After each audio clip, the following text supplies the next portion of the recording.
Welcome everybody back to Boost in Motion, guys, and today I'm going to answer the top 5 questions that I get in my Instagram DMs.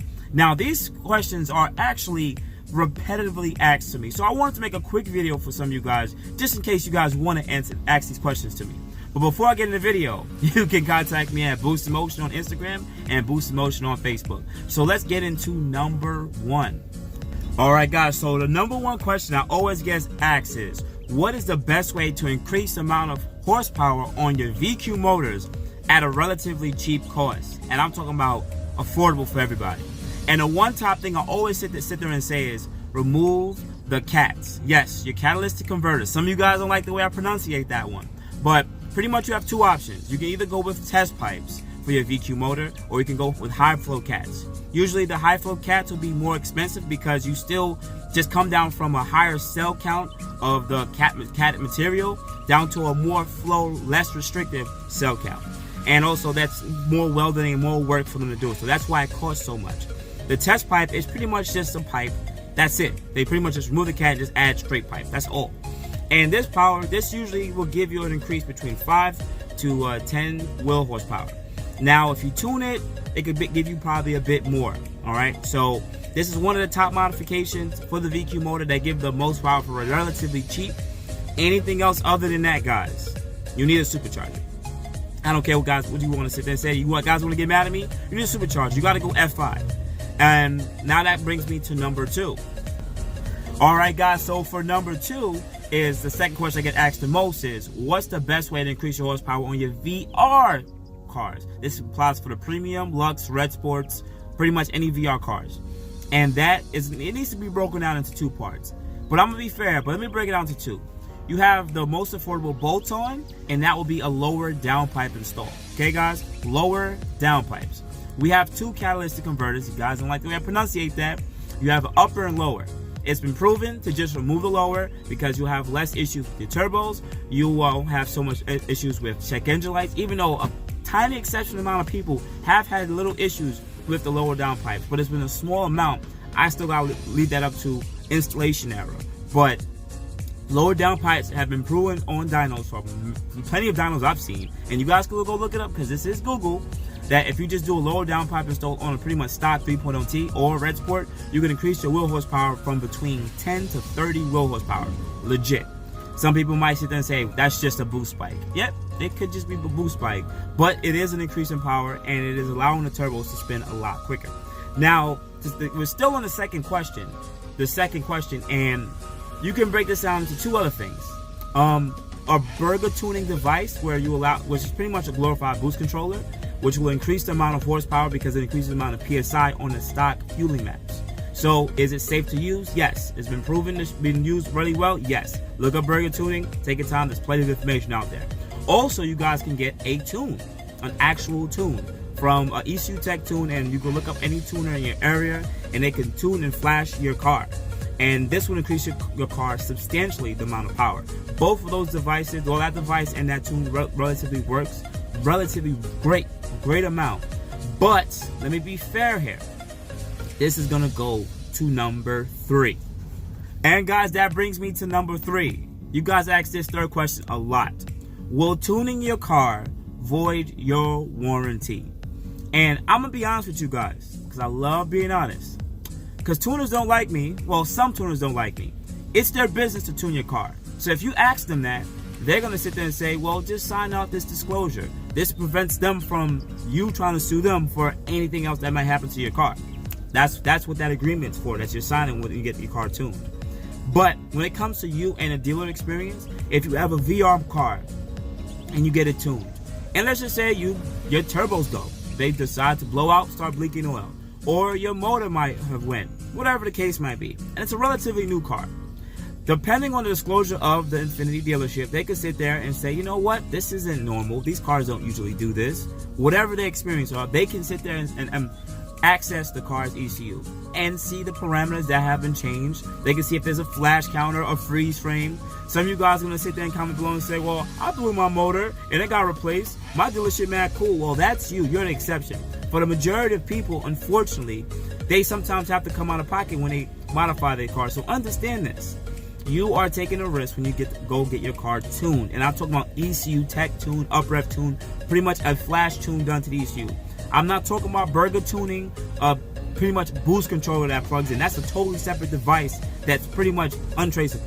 Some of you guys don't like when I say untraceable, but it's the same thing. And yes, we could talk about freeze frames here, but there's a difference between having something plugged into the car and unplugging it, and something that's a program that was redone. And what I'm going to sit there and say this to you guys is, with tuners, it's not going to be the same results from depending on where you live, the type of tune you get, and the type of fuel you get. You may see some people who make 450, 460 to the wheels. Some people may make 420 to the wheels. It all depends on where they live, the temperature, fuel grade, and everything. So otherwise than that, that's number 3. I always get that question. And now let's move on to number 4. All right, guys. So the number 4th question I get asked a lot is, can you install staggered wheels on an all-wheel drive car? And yes, you guys can. You definitely can. It's not that hard. Let me just briefly explain this video on how you can do so. So some of you guys may go shopping and see 8.5 in the front and 10 in the rear, right? And you really like these wheels and you really want to get these wheels, right? So you're like, what should I do, Boost? What wheels, what tires should I get? Should I go with the same tire size all the way around? And this is my recommendation because I used to work for BJ's Wholesale Club as a tire tech. I did a lot of car stuff, right? And they actually sent us out to Michelin. So Michelin actually trained me. This is years ago. But they trained me, and a few of my viewers that also, you know, some of my old coworkers, they know what I'm talking about. And what the most important thing is, the tire diameter, pretty much. When you have an all-wheel drive car, right, they always sit there and say you should always get the same tire size all the way around. Reason being is, it doesn't make the car go frantic and think that 2 tires in the rear are a lot larger than 2 tires in the front. It could cause damage to center differentials, transfer cases, blah blah blah blah blah blah blah. It could definitely cause damage to specific components on the car if you rock different tire sizes with different overall diameters. So usually the industry standard is somewhere between 2 to 4% on the tolerance or difference of tire height compared to the front or the back, or even side to side, whatever the case might be. So let's say, for instance, you wanted an 8.5 in the front and 10 in the rear, right? Most of you guys may want that, and you'll see that. Now, off the head, I know you can throw a 245/40 on the front, right? Now, did you know that the closest overall diameter for the rear so that it can fit there properly would be 285/35? It's like literally a simple number.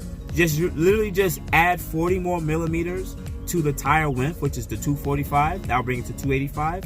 And just take off that 0.5, that point or that 5 off the 40. That'll bring it to 35. Now, some of you guys are gonna ask me, what is the 40 and the 35? The second number, that is the percentage, right? That is not like a millimeter number. That is just the percentage of the how wide the tire is. So, if it says 245, right? That is in millimeters. And let's say it says 40. That 40 represents 40% of the 245. That will be the height of the side wall of your tire. Yes. So just go 40 across and take 0.5 down, and usually your tolerance will be under that 3%. Literally, it might be like 1% or less than 1% of tolerance between the front tires and the rear tires. And that's how you guys should order your tires, if you have staggered wheels. Now, this could be a little different depending on if you have a stock height car or how wide your body rear fenders are. And from what I can tell you guys, depending on the offset of the wheel, and that brings me to number 5. Does these wheels clear the sport calipers? Guys, I do not know. I do not know. There's typical wheels that you can literally Google it. Guys, Google it, look up the wheel, and see it on other cars with the BBK package. Look it up, take a look and find out. If you don't see a picture, right, whatever the case might be, a picture of it on your car or 370Z or G37, or let's say a Mustang, let's say it's even a Mustang, they have BBKs, or anything else that uses 5x114. Call the manufacturer, call the company that installs them. Whatever you guys can do, take your due diligence and order the wheels, because I can tell you right now, Getting wheels for a car with sport calipers is one of the hardest things, especially if it's a new wheel that you haven't seen on the car yet, because you don't know if it's going to fit. And that's like one of the biggest problems that I see that happen quite often. I know that gives you guys headaches, and it gives me headaches because even with my own friends, they want specific wheels, and they'll hit me up, yo, dude, does these wheels fit these calipers? And I said, dude, I don't know. And it's really sad, and I feel bad because I like to help you guys, but you have to Google the wheel and go through Google Images, go to the forum there for these wheels, call the Rahana, whoever you want to call, give them a call up tire shops if you need, and ask them have they installed them in your car before. Because sometimes, in some cases, you guys are going to run into situations where you spend $1,500 on wheels and the return policy is like you only get 75% of your price back, and now you go buy the wheels and they can't fit. So one of the things I always sit there and say is, if you don't know it's going to fit, like let's say, this is just a random number, but anybody who's been in the Infiniti world knows exactly what I'm talking about. If you have a lower G or Q or 37, if you put like 10.5 with a 25 offset in the front, that's like a perfect flush look on a lowered pretty much Infiniti, right? But if they don't clear the calipers now, there's only two ways of being able to get these, well, one way of getting these wheels to fit, right? But it's not going to fit. You're going to have to add spacers to push the wheel out farther away so it won't rub against the calipers. But now the wheel's going to be too far from the fender, and now it's not going to look right, period. It's going to be sticking out from the body of the car. That's too far. Or so in some cases, what I sit there and tell people is, go with a lower offset. Go with, like, let's say, rather than a 25, go with a 45 offset. 10.5 with a 45 offset. If it doesn't clear there, then guess what you could do? You can add spacers. So, and I know you guys are going to say, well, what's offset? Isn't that a question you get asked? Well, actually, guys, that's the bonus one. What offsets clear the wheels? What offset should I get? Guys, I know the common offset, but does it clear the sport calipers? Yes. Like I just sat there and say, 25 on the 10.5 on a lower Q, G, whatever the case might be, will be flush. But it all depends on the spoke design of that wheel and will it actually rub against the calipers. So yes, guys, that was my top 5 questions I get asked with a bonus one. If you like this video and you have other videos and you want to have, we bring up other videos like this again, comment below on a question that I probably got asked about 20 to 30 times already in the last 30 days.